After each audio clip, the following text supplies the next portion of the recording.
What I'd like to do is to start off with what I think we agree on, and that is that our top national security priority is the global fight against al-Qaeda and its affiliates. I was pleased with your reference in your opening statement to its efforts of al-Qaeda in places like Africa.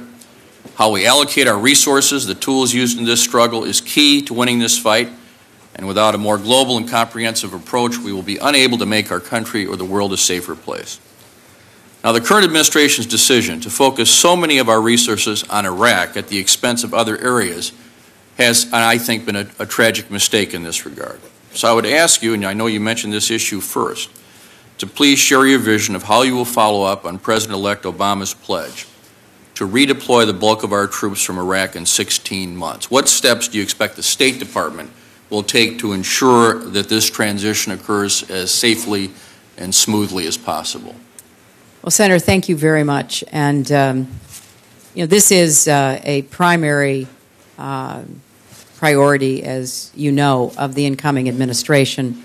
The President-elect, Secretary Gates, and others are working assiduously to try to be able to begin the process of withdrawal safely and responsibly as soon as possible. It is being done within the context of the Status of Forces Agreement, which is now clearly set forth the path that both the Iraqi government and the United States government intend to follow.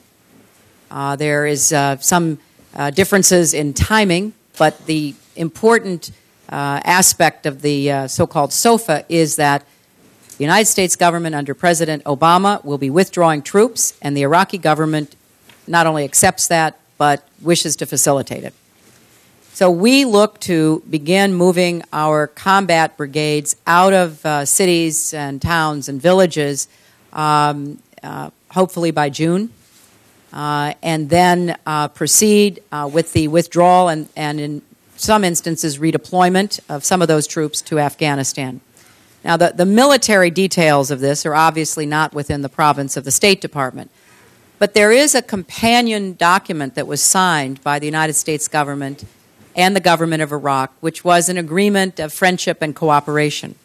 And in it are listed a number of areas that we intend to be very active in pursuing on rule of law, on education and health care, technical assistance for the energy industry and the like.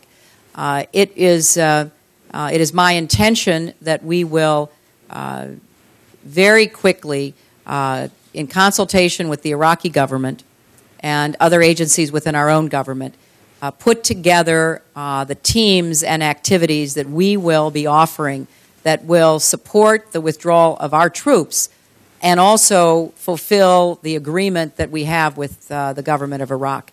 The details are, still to be worked out. As you know, our current ambassador will be leaving after a very distinguished and courageous tour in Iraq for personal and health reasons, as I'm told.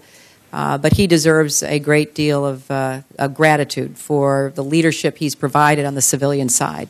And we will look to move that nomination as quickly as possible once we can make it, so that we have an ambassador on the ground and we have the assets deployed so that we are able to fulfill our part of the agreement as set forth.